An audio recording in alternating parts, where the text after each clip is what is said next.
करेगा। राहुल गांधी जी जैसे जैसे सीढ़ी में पैर रखेंगे, उनको पता लगा राहुल गांधी जी एंट्री कर रहे हैं, ये फरार हो जाएंगे। लिख लीजिए, ऑन कैमरा कह रहा हूँ। मैं कितने दिन बचे हैं संसद को? आज 14 दिन है, 6 दिन। 6 दिन पहले अरुण मलिक राहुल गांधी का सिपाही ये कह रहा है आपको, राहुल गांधी जी कदम रखेंगे ये भाग जाएंगे।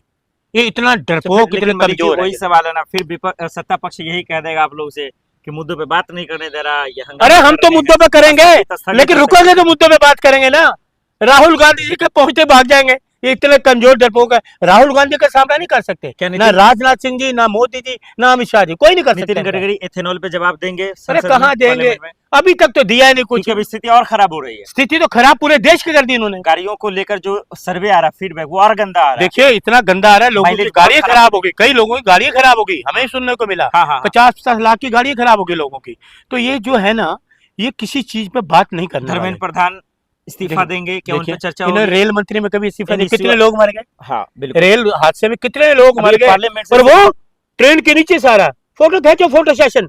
मैं ट्रेन के नीचे आ रहा हूँ, फोटो, फोटोग्राफर आइए, मैं ट्रेन के नीचे से आऊंगा, फोटो खींचो। वो फोटो सेशन चल रहा था। और ये पार्लियामेंट से सिर्फ 20 से 200 मीटर की दूरी पे देखिए साइंटिस्ट, वैज्ञानिक बैठे हुए, सोनम वांगचुक साहब भूख हड़ताल पे, तब भी नहीं सुन रहे। क्या इसका भी फर्क पड़ेगा? देखिए, एक देश का माना हुआ साइंटिस्ट, ईमानदार, जिसे देश के लिए कई बहुत कुछ किया, आज वो भूख हड़ताल पे बैठा है, तुम उसकी बात को नहीं मानोगे? क्योंकि तुम किसे मानोगे? तुमने तो आप गैर कानूनी तरीके से 6 महीने बंद रखा उनको, देशद्रोही का फतवा दिया आपने उनको, एक साइंटिस्ट को, देश को, तो आप पे कौन भरोसा करेगा? मलिक जी, आप आवाज उठा रहे हैं, कोई फर्क नहीं पड़ रहा। एनएसयूआई के छात्र आवाज उठा रहे हैं, एनएसयूआई वालों को तो लाठी पड़ती है, लाठियां खाने के बावजूद, और आंसू गैस के गोले उन पे दागे जाते हैं। ये सुनो, गेट से बाहर नहीं जाने देते उनको, बेचारों पे पानी की बौछारें करते हैं, आंसू गैस के गोले दागते हैं, रबड़ की गोलियां दागते हैं। मेरा वही सवाल है कि इतना करने के बाद, एक वैज्ञानिक के इतना हड़ताल करने के बावजूद इस सरकार को फर्क क्यों नहीं पड़ रहा? क्या पूरी तरह से बेशर्म हो गई? क्या यहाँ लोकतंत्र नहीं है? ये चोर और कमजोर है, डरपोक है, डरपोक है, साहसिक नहीं है। इनमें साहस नहीं है सरकार में। राहुल गांधी का सामना नहीं कर सकते, ना कर पाएंगे। पूरी जिंदगी लगे रहे, बीजेपी, आरएसएस, कांग्रेस का सामना नहीं कर पाएगी, सारी जिंदगी लगे रहे, क्योंकि ये गवाह थे। अंग्रेजों के टाइम पे इनका कोई योगदान नहीं था, तब भी ये गद्दार थे, आज भी ये गद्दार है।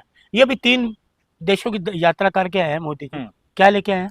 फजीहत, बेइज्जती नहीं, लेके क्या है मुझे बताओ? क्या तो बेइज्जती हुई, यही लेके आए और क्या लेके? बेइज्जती नंबर 1 ऑस्ट्रेलिया में, गो बैक। नंबर 2 न्यूजीलैंड में, गो बैक। ये 2 बेइज्जती लेके आए।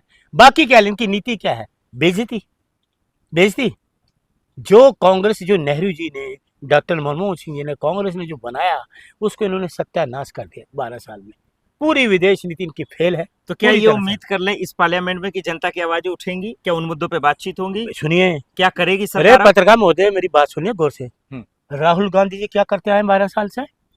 आवाज उठाते हैं ना। उनकी सदस्यता खत्म कर दी थी जानबूझ के। वो फिर आए कोर्ट के थ्रू, घर उन्होंने अपने आप दे दिया था। इनके तो चाटुकार घर ही नहीं छोड़ रहे। वो है ईमानदार, देश के हृदय सम्राट है राहुल गांधी जी। देश चाहता है राहुल गांधी आएंगे। पूरा विपक्ष भी राहुल गांधी के नेतृत्व में धर्मेंद्र प्रधान जी सब एक मांग रहे थे। क्या उम्मीद है आपको? देखिए सुनिए, ये बेशर्मी का, ये बेशर्म लोग हैं, छोड़ेंगे कम से कम। ये बेशर्म लोग हैं। देखिए, हम तो अपना वादा पूरा कर रहे हैं, जनता की आवाज उठा रहे हैं ना। राहुल गांधी उठा रहे हैं। राजस्थान में देखो, सैकड़ों युवाओं को कितने सलीके से बताया कि कैसे आपकी जेब खाली कर रहे हैं, कैसे ये 5-5 मंत्रालय अपने चला रहे हैं। अभी वो फिर राहुल गांधी जी पूरे ऑल ओवर सारे स्टेटों में हो रहा हमारा गूंज, राहुल गांधी जी की छात्रों के प्रति गूंज। दिल्ली में लाल किला पे होगा अभी 20 तारीख को। देखना, हमारी महिला कांग्रेस अध्यक्ष शेरनी, महिला कांग्रेस शेरनी अलका लांबा जी, हजारों हमारी शेरनियां, हजारों शेरनियां होंगी, चलेंगी के घेराव करने। हजारों सैन्य कांग्रेसी, महिला शेरनी कांग्रेस की घेराव करने चलेंगी। डरती नहीं है, वो शेरनी है, साहसिक है, हिम्मती है, देश के प्रति बात करती है, देश के लोगों के लिए बात करती है। बाबा किसको बोलते हैं आप? बाबा रामदेव है। ये 2.25 आंख वाला कानिया लाला हरामदेव व्यापारी है, और ये कहते हैं पूर्वजों, ऋषि मुनियों को याद कीजिए। अरे भैया, पर उपदेश बहु कुशल तेरे। आपके शहद में चीनी मिलाकर बेचते हुए पकड़ा गया। आपका लाल चंदन वाला केस भी इस देश को पता है। आपको तो जिनसे खुजली ना हो रही थी, तो रोहिणी में 3000 प्रोडक्ट क्यों लॉन्च किए? ये तो शुक्र है। स्वदेशी है? स्वदेशी जी। अरे भाई, वो अच्छा है, सबको बोले कि काम छोड़ो योग करो, काम छोड़ो योग करो, और इन्होंने खुद जब देश ने काम छोड़ दिया तो योग छोड़ दी काम करना। बाबा रामदेव की बॉडी देखी कितनी स्ट्रेचेबल है योग करते करते। अच्छा, अपना 2.25 से 2 तो नहीं कर पाया आज तक, सब चीज का दवाई निकाल लेता है। इनका घी में मिलावट का गाजियाबाद और रुड़की के लैब ने क्या कहा था, हाँ। उत्तराखंड में किसकी सरकार है, हाँ। ये ज्ञान दे रहा है। लोग क्या समझेंगे?